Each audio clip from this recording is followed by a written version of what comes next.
The stars looked different out here. Captain Laura stood at the wide window of her ship and watched them shine against the black emptiness of space.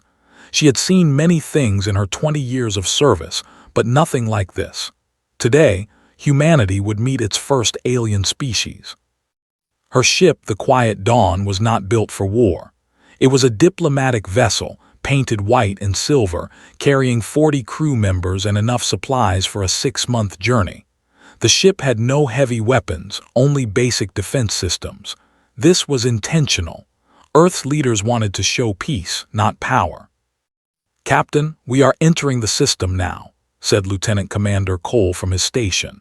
He was a tall man with short brown hair and sharp eyes that never seemed to rest. Cole had spent 15 years in military intelligence before joining this mission. He trusted no one easily. Laura nodded and turned to face her crew. "All stations report." One by one, her officers confirmed that everything was working properly. Navigation was good. Communications were ready. The medical bay was prepared for any emergency. Ambassador Price was reviewing his notes in the conference room below. "Take us in slowly," Laura ordered. "Let them see we mean no harm." The Quiet Dawn moved forward at a careful speed. Within minutes, their sensors detected the alien fleet. Laura felt her heart beat faster as the numbers appeared on the screen. 100 ships, then 150, then 200. "That is a lot of ships," whispered Ensign Amy Porter, the youngest member of the bridge crew. She was only 23 years old, fresh from the academy. Her hands shook slightly on her console. "Stay calm," Laura said gently. "They invited us here. This is a welcoming party, not an attack force." But even as she spoke those words, Laura felt a small doubt in her chest. Why did they need so many ships to welcome one unarmed vessel? The alien ships were beautiful in a strange way. They were curved and smooth, made of something that looked like crystal or glass. Light reflected off their surfaces in rainbow colors. They had no visible weapons, no sharp edges, nothing that looked threatening. They seemed almost fragile compared to human ships. "Receiving a transmission," Cole announced. "They want us to dock at their central station." Laura looked at the station on her screen. It was massive, larger than any structure humans had ever built in space.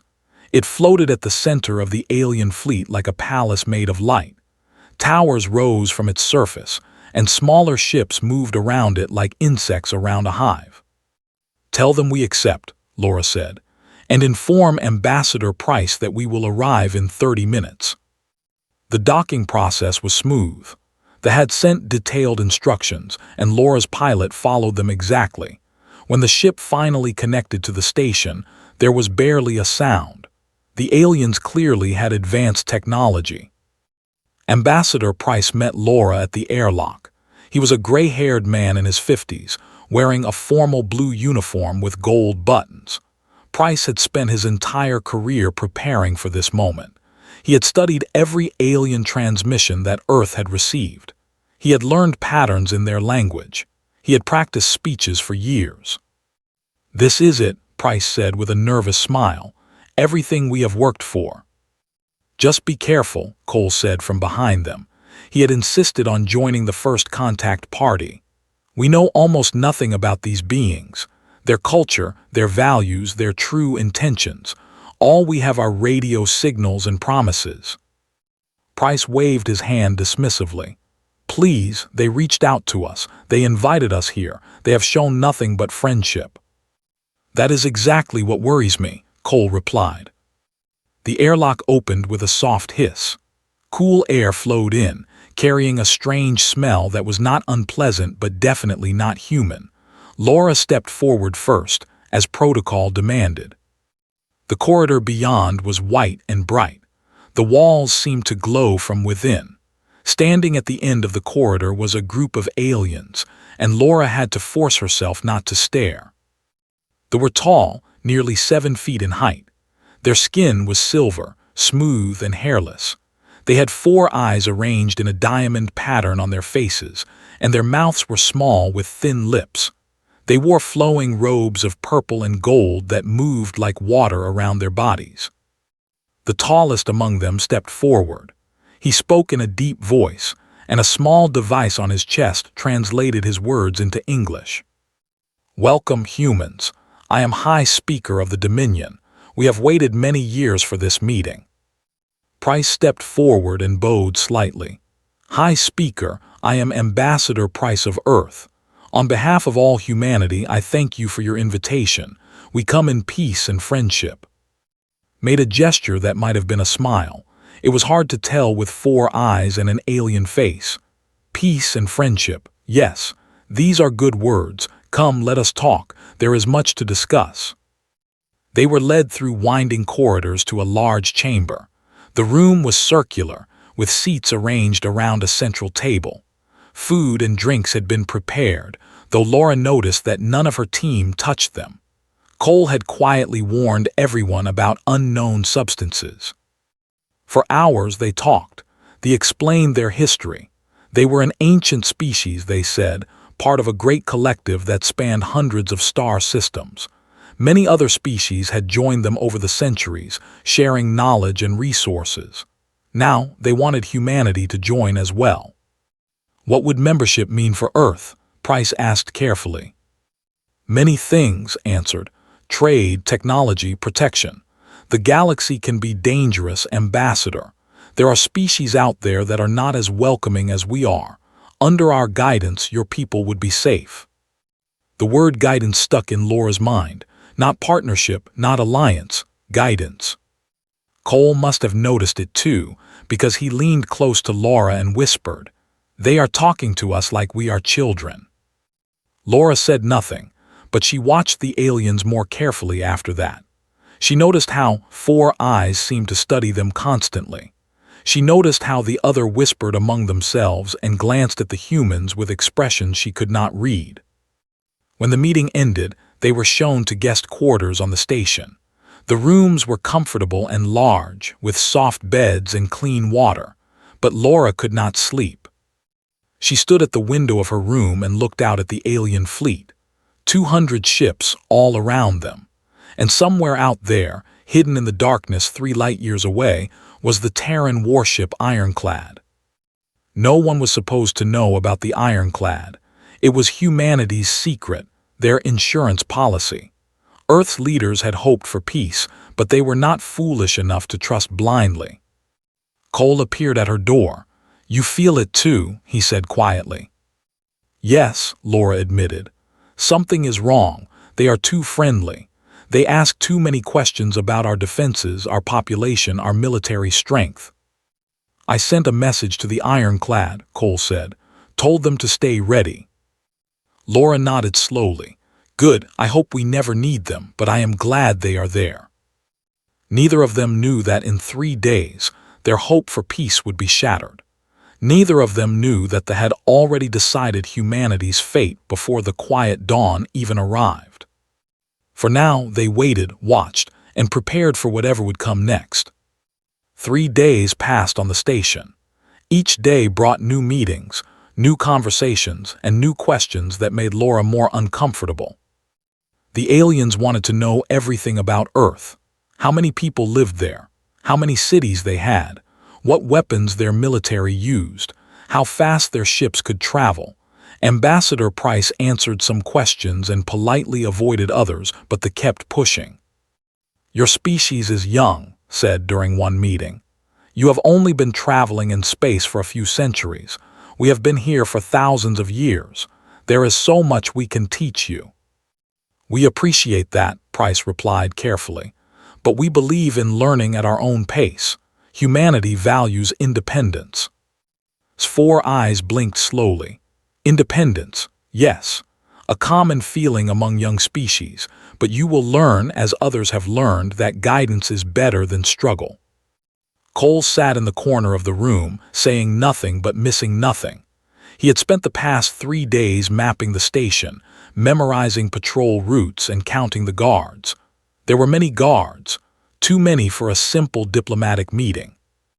That evening, Cole gathered the senior officers in Laura's quarters. The room had been checked for listening devices, though none of them could be sure they had found everything. "I do not trust them," Cole said flatly. "They keep asking about Earth's defenses. They want to know the locations of our military bases. They asked Price about our nuclear weapons 3 times. "Maybe they are just curious," Ensign Amy Porter suggested. "We would ask the same questions about them." "We have asked," Laura said. "They do not answer. Every time we ask about their military, they change the subject." Lieutenant Tony, the ship's chief engineer, crossed his arms. "I walked past their docking area yesterday. I saw cargo being loaded onto ships, heavy cargo with guards standing around it. That does not look like trade goods to me." Cole nodded. "I saw the same thing, and I noticed something else. The other species on this station, the non-ones, they do not look happy. They keep their heads down. They do not speak unless spoken to. They look scared." A cold silence filled the room. Everyone understood what Cole was suggesting, but no one wanted to say it out loud. Price had not joined this meeting. He still believed in the mission, still believed that peace was possible. Laura respected his hope, but she was beginning to think hope was not enough. "What do we do?" Amy asked quietly. "We stay alert," Laura answered. "We watch everything, and we be ready to leave quickly if we have to." But they were not given the chance to leave. The next morning called an emergency meeting. When the humans arrived at the council chamber, they found it filled with soldiers. The aliens carried long weapons that glowed with blue energy. Their faces showed no warmth, no friendliness. The mask had finally fallen. "Ambassador Price," said, his voice cold now, "the Dominion has reached a decision regarding your species." Price stepped forward, confusion on his face. "High Speaker, what is happening? Why are there soldiers here?"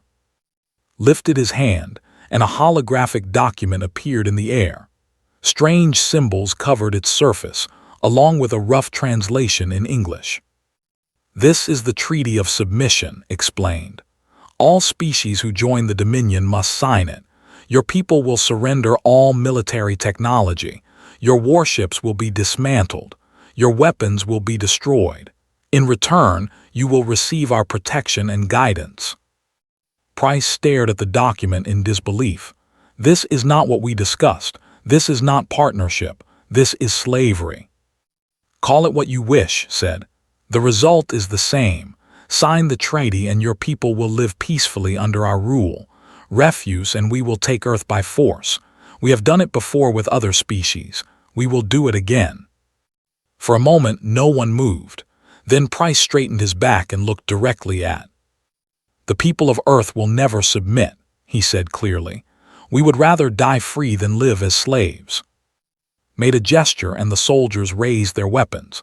"Then you have chosen death." Laura acted without thinking. She grabbed Price and threw them both to the ground as blue energy blasts filled the air. Screams echoed through the chamber.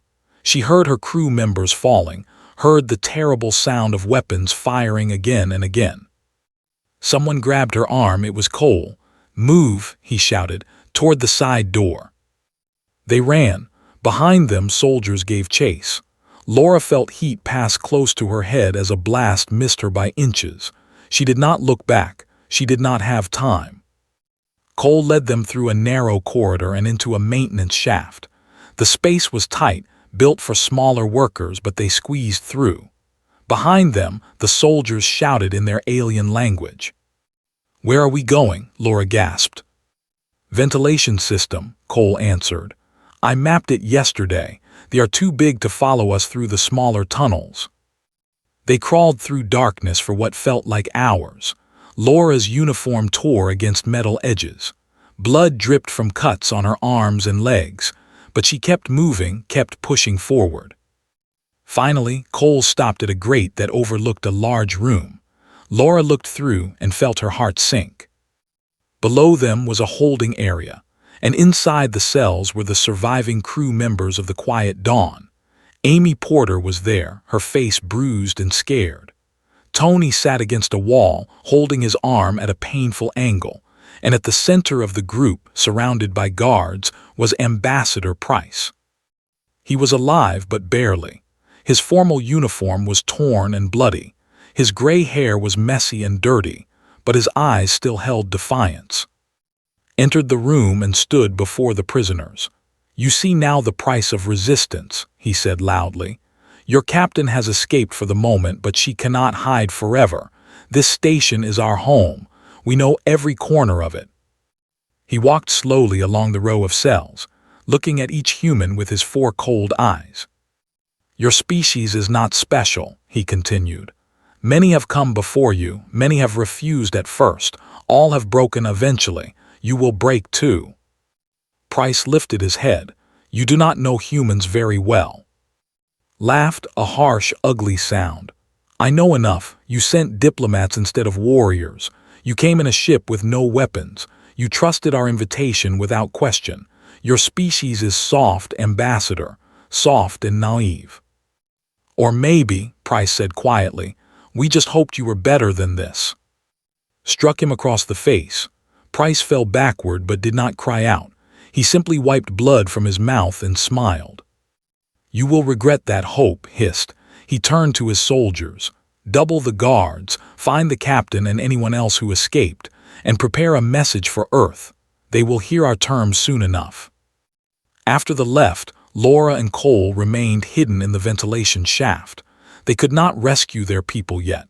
There were too many guards and they had no weapons. "We need help," Laura whispered. "We need the ironclad." Cole nodded and pulled a small device from his pocket.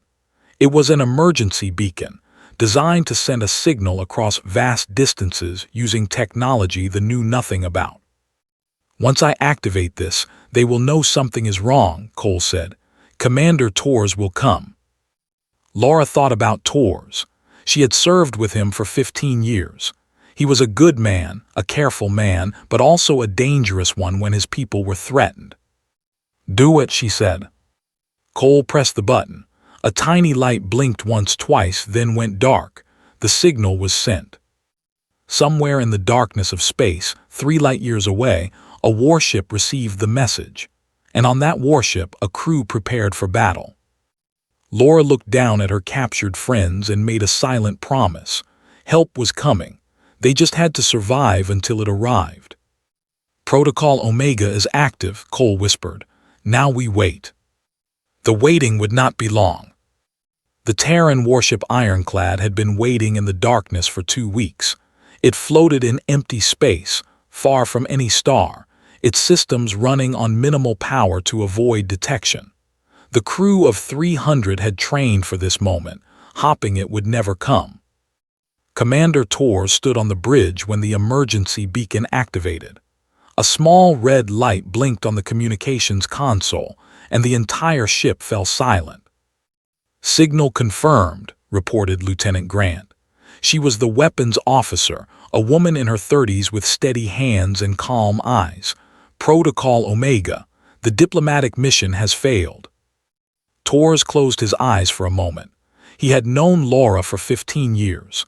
They had trained together, fought together, celebrated victories and mourned losses together. And now she was in danger. "All hands to battle stations," he ordered. His voice was steady, but inside his chest, anger was building. "Prepare for hyperspace jump." The ironclad was not like the quiet dawn. It was a fortress wrapped in steel and rage. 200 meters long, painted matte black, covered with weapons that glowed with barely contained power, lined its sides like metal teeth. Plasma cannons hummed in their housings. Missile tubes waited in silent rows beneath its armored hull. This ship had been built for one purpose: to fight. Lieutenant Greg Palmer worked at the tactical station, calculating jump coordinates. "We can reach the system in 12 hours at maximum speed." "Make it 10, Torres said. "Push the engines as hard as they can go." "Sir, that might cause damage to the drive systems." Torres turned to look at Palmer. "Our people are captured. Our mission is compromised. I do not care about the engines. Get us there." Palmer nodded and adjusted his calculations. The ironclad jumped into hyperspace with a flash of light. Inside the ship, the crew prepared for battle. Ammunition was loaded into. Plasma cells were charged to maximum. Soldiers checked their weapons and armor in the hangar bay. Torres walked through his ship, speaking to his people. He stopped at the medical bay, where Dr. Carol Hayes was organizing supplies. "How bad will it be?" Torres asked.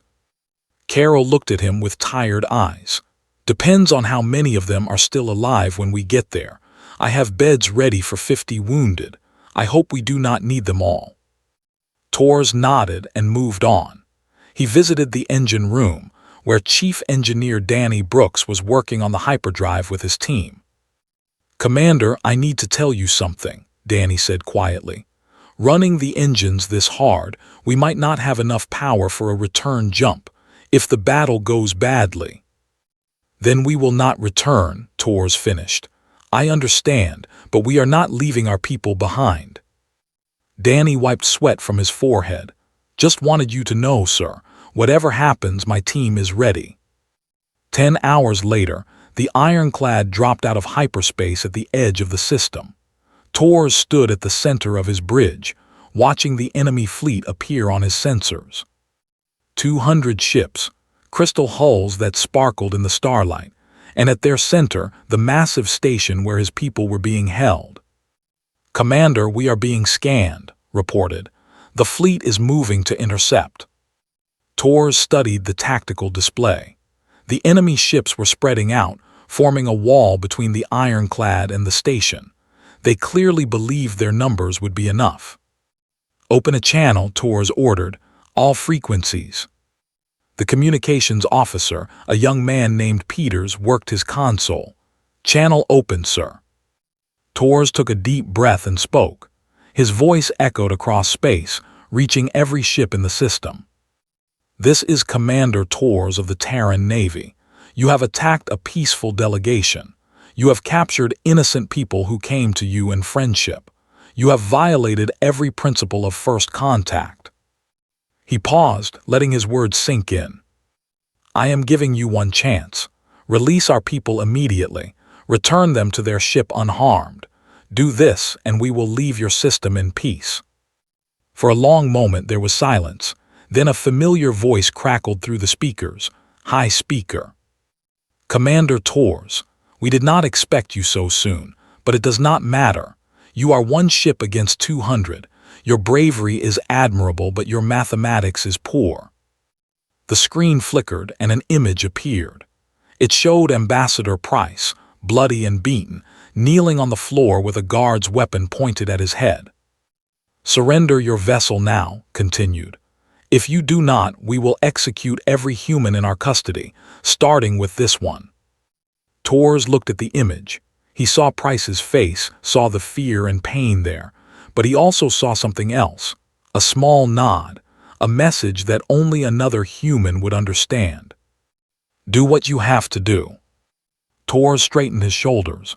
"You made a mistake, a very serious mistake." "And what is that?" the alien asked with amusement. "You assumed we sent diplomats because we were weak. You thought our kindness was cowardice. You believed humanity would bend to your will." Torres stepped closer to the camera. "You were wrong. We sent diplomats because we hoped you were worthy of peace. We came with open hands because we wanted friendship, not war. But if war is what you want, then war is what you will get." He turned to Grant. She sat at her station, fingers hovering over the weapon's controls. Her face was hard as stone. "Fire," Torres said. "Press the button." The ironclad came alive, launched metal slugs at speeds that approached light itself. Plasma batteries unleashed streams of superheated energy. Missiles burst from their tubes, their guidance systems locking onto enemy targets. The first volley hit the fleet before they could react. 15 ships exploded in the span of 3 seconds. Crystal hulls shattered like glass. Alien screams filled the communication channels. All ships attack, screamed, "Destroy them." The fleet surged forward, 200 ships against 1. Blue energy blasts filled space, converging on the ironclad from every direction. The human warship's shields flared white as they absorbed the impacts. Inside, the crew held their stations. No one panicked. No one ran. Shields holding at 87%, Danny Brooks reported from engineering. They hit like children throwing rocks. Tors watched the battle unfold on his tactical display. The weapons were impressive, but they had been designed to intimidate, not to fight. They had never faced an enemy that shot back. Human weapons were different. Humanity had spent thousands of years killing each other. They had perfected the art of war long before reaching the stars. Every gun on the ironclad was the result of centuries of blood and conflict. Target their lead ships, Tors ordered. Break their formation. Worked her console with practiced skill. Slugs punched through ships one after another. Each hit was precise, each shot deadly. The crystal vessels crumpled like paper under the assault. The enemy fleet began to scatter. Their neat formation dissolved into chaos. Ships crashed into each other as pilots panicked. Commanders shouted contradictory orders. Greg Palmer laughed at his tactical station. They have no idea how to fight. They have never had to actually battle anyone. Tors did not laugh. He watched the enemy ships break apart and thought about all the other species they had conquered. All those worlds that had surrendered without a fight because they saw no other choice. Today they would see something different. Today they would see what happened when someone fought back. "Commander," Peters called out, "I am receiving a transmission from the station. It is Lieutenant Commander Cole." Tors felt a surge of hope. Put him through. Cole's voice came through the speakers, broken by static but clear enough to understand. "Tors, this is Cole. I am inside the station with Captain. We have located the prisoners. Can you give us some cover?" Tors smiled grimly. "We can do better than that. Stand by for extraction. We are coming to get you." He turned to his crew. "All ahead full. Take us into the station's defensive range. It is time to bring our people home." The ironclad surged forward, cutting through the scattered fleet like a knife through water. Behind it, burning wreckage marked the path of its fury. The battle was far from over, but the message was clear. Humanity had arrived, and it would not be. The ironclad tore through the fleet like a storm through leaves. Commander Tors stood at the center of his bridge, calling out orders while his crew fought with practiced precision. Around them, space burned with the light of exploding ships. 30 ships down, Lieutenant Greg Palmer reported. "Enemy formation is broken. They are trying to regroup near the station." "Do not let them," Tors replied. "Keep the pressure on. Target any ship that stops moving." Grant worked her weapons console without pause. Her fingers danced across the controls, directing fire and plasma bursts with deadly accuracy. Each time she pressed a button, another alien ship died. Inside the station, chaos had erupted. Laura moved through smoke-filled corridors with Cole at her side. They had found weapons on fallen guards, energy pistols that felt strange in human hands but worked well enough. "The holding cells are 2 levels down," Cole said, "but there are at least 20 guards between us and them." Laura checked her weapon. The charge indicator showed it was nearly full. "Then we go through 20 guards." They moved quickly, using maintenance tunnels and service corridors to avoid the main hallways. The station shook around them as the ironclad's weapons struck its outer defenses. Lights flickered. Alarms screamed. Soldiers ran past without noticing the 2 humans hiding in the shadows. When they reached the holding level, Laura saw that Cole had been right. A squad of guards stood at the entrance, weapons raised and ready. They were expecting trouble. "I count 18, Cole whispered, "plus the ones inside watching the prisoners." Laura studied the corridor. There was no cover, no way to approach without being seen. A direct attack would be suicide. Then the station shook again, harder this time. The lights went out for a moment before emergency power kicked in. Red warning lights bathed everything in a bloody glow. "Now," Laura said. They burst from hiding and opened fire. The guards turned in surprise, but they were too slow. Laura's first shot took down one alien.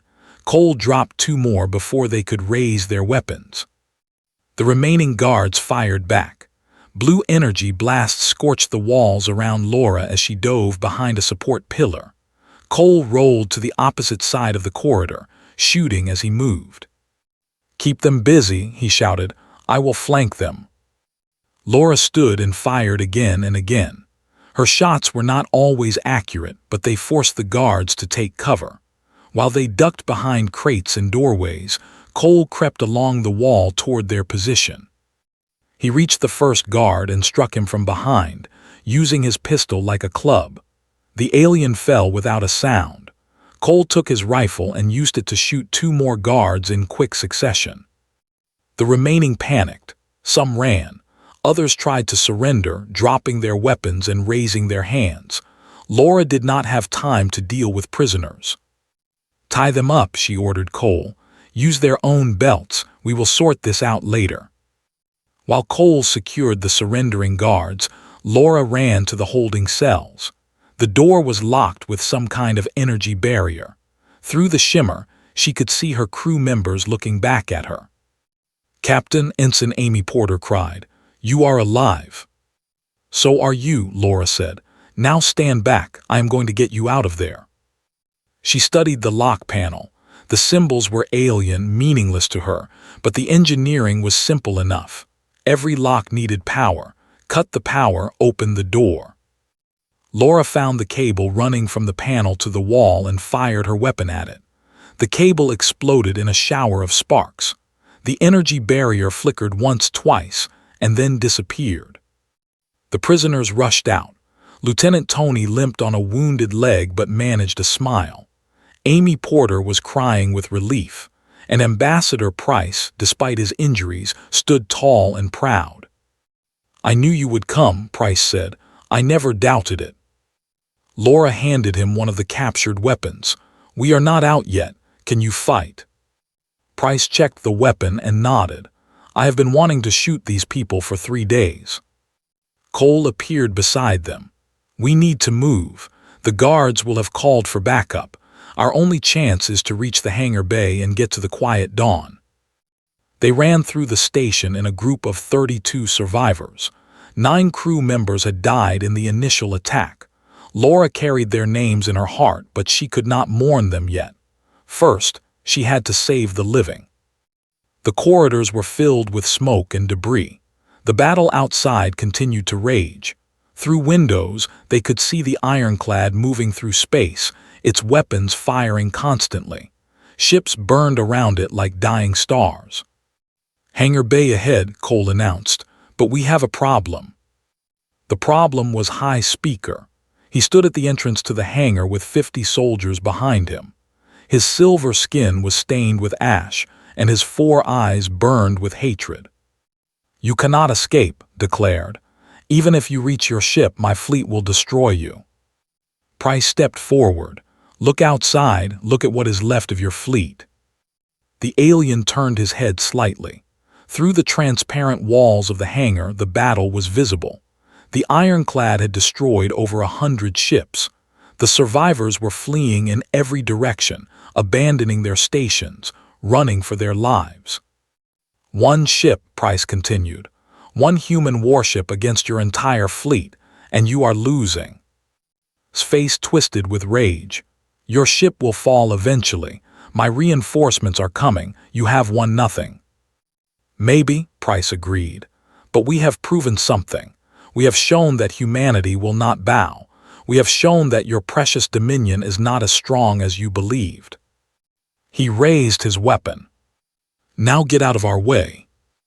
Made a gesture and his soldiers prepared to fire. But before they could, the station shook violently. A massive explosion tore through the ceiling and debris rained down on the position. Through the hole, a human shuttle descended. Its side door opened, and soldiers in dark armor poured out, weapons blazing. "Marine Rescue Team," Cole shouted. "Tor's sent backup."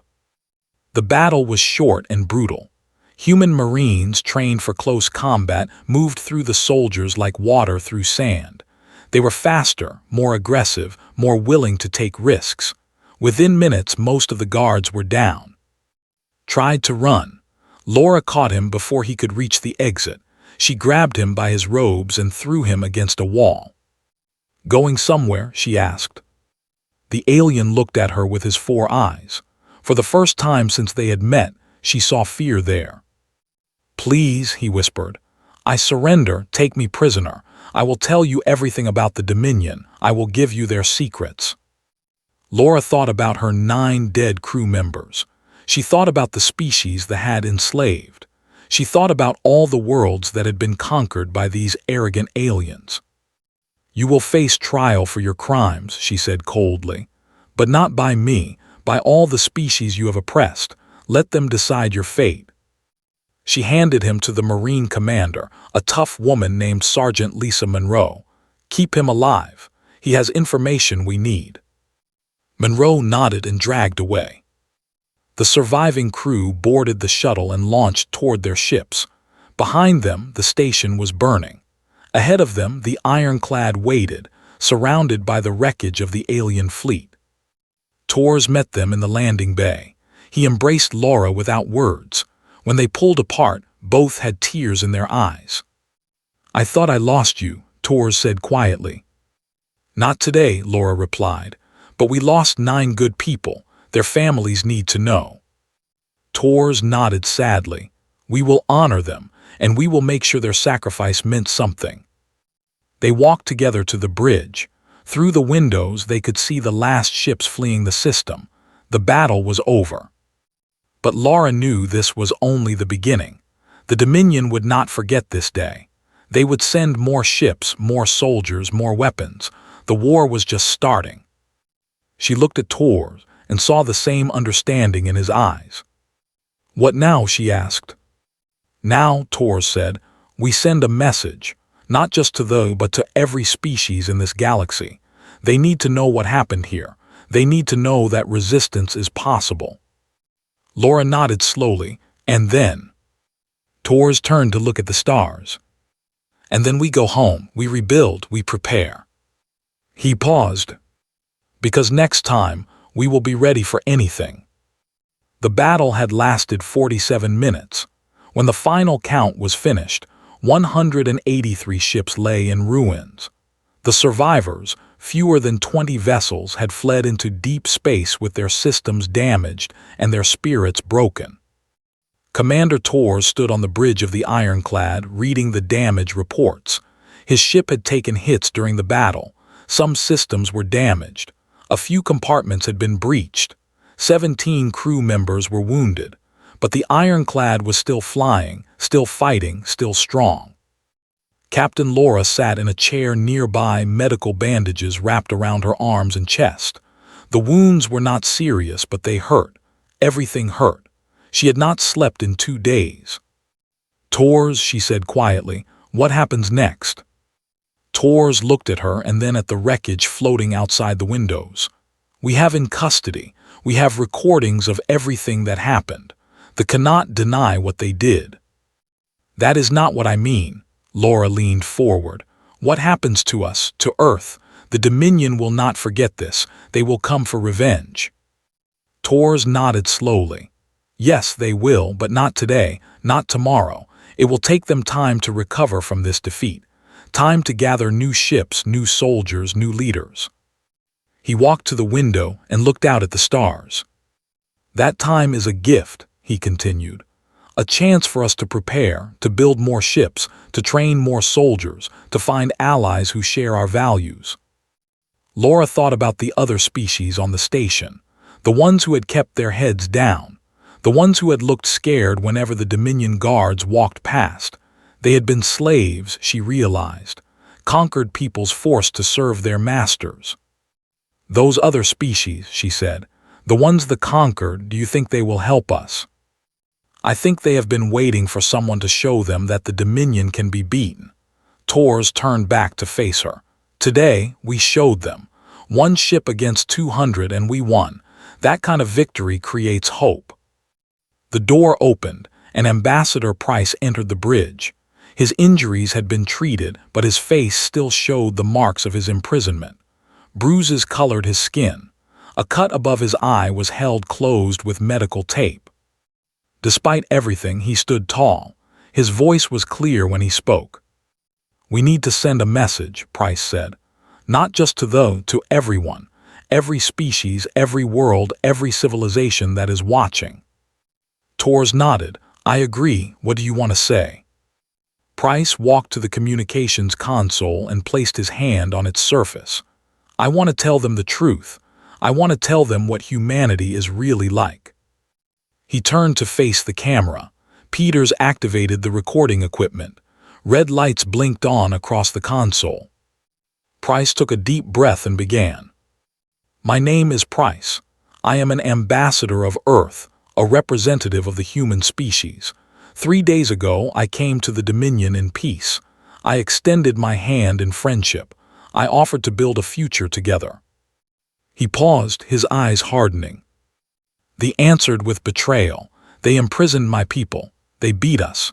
They threatened to enslave our entire world. They thought we were weak because we chose peace over war." Behind him, through the windows, the wreckage of the fleet drifted in silence. "They were wrong." Price gestured toward the destruction. "One Terran Warship. One. That is all it took to defeat their fleet of 200. Our people came to rescue us, and they would not be stopped. Not by numbers, not by threats, not by anything." His voice softened slightly. "To the species watching this broadcast, I want you to understand something. Humanity does not seek conquest. We do not want to rule others. We dream of a galaxy where different peoples can live together in peace, sharing knowledge and building a better future." He stepped closer to the camera. "But we are not foolish. We are not naive. And we are not weak. If you threaten our people, if you harm our families, if you try to take our freedom, we will fight back.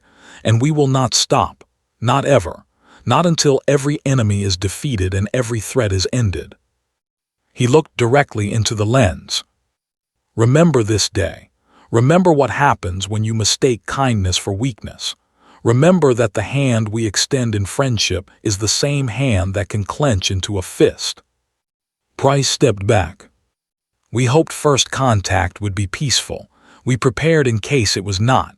To those who want friendship, we welcome you. To those who want war." He smiled, but there was no warmth in it. "Well, you have seen what our warships can do." The recording ended. Tors ordered it transmitted on every frequency in every direction. Within hours, it would reach hundreds of star systems. Within days, millions of beings would see what had happened here. The effect was immediate.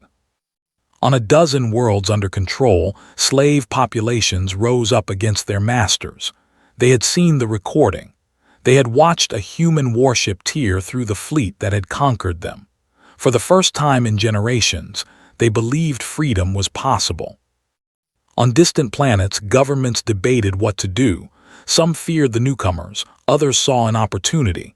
Messages began arriving at the ironclad, cautious at first, then more open. Greetings, questions, offers of communication. And on Earth, the people watched the news with a mixture of pride and fear. 9 names were added to the memorial wall at military headquarters. Flags flew at half-mast. Families wept for their lost loved ones. But there was no panic, no despair. Humanity had faced threats before. They had survived wars, plagues, disasters of every kind. They would survive this too. The Quiet Dawn limped home with the ironclad as its escort. Repairs began even before they reached Earth orbit. Engineers swarmed over both ships, fixing damage and installing upgrades. Laura was promoted to Admiral. Her first order was to begin construction of 20 new warships. They would need them. Cole returned to intelligence work. He had gathered valuable information during his time on the station. Information about Dominion tactics, technology, and leadership. Information that would help humanity prepare for the battles to come. Ambassador Price retired from active service, but he did not stop working. He spent his remaining years teaching young diplomats the lessons he had learned. Trust, but verify. Hope for the best, but prepare for the worst. Never assume that alien species share human values. High Speaker was put on trial before a council of species that they had oppressed. The proceedings lasted months, witness after witness about Dominion cruelty.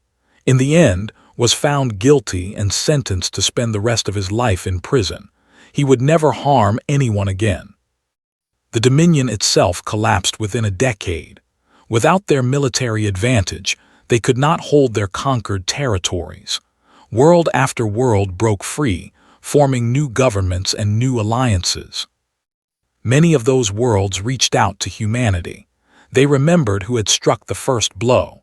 They remembered who had shown them that resistance was possible. Earth did not seek an empire, but it did build a network of friends and allies, species who shared human values, species who believed in freedom, in cooperation, in the idea that different peoples could work together without one group dominating the others. It was not a perfect future. There were other threats in the galaxy, other species who saw humanity as enemies. Wars were fought, lives were lost. The path forward was never easy. But humanity walked that path together. They had learned an important lesson in the system, a lesson written in fire and blood and the wreckage of alien ships. The universe was not kind. It did not care about hopes or dreams or good intentions. It only respected strength. And humanity had strength, not just in their weapons but in their hearts, in their refusal to give up, in their determination to survive and thrive no matter what challenges they faced. 100 years after the battle of the system, historians looked back on that day as a turning point. The moment when humanity announced itself to the galaxy. The moment when the universe learned that humans were not prey. They were survivors, they were fighters. They were stubborn and brave and sometimes foolish, but they never ever gave up. And somewhere in the stars, a memorial drifted in silent orbit around a distant sun. 9 names carved into black stone. 9 heroes who had died for the sake of peace. Their sacrifice was never forgotten. Humanity made sure of that. The story did not end there. Stories never really end. But this chapter was finished. First contact had not been peaceful, but humanity had survived. And in the end, that was all that mattered.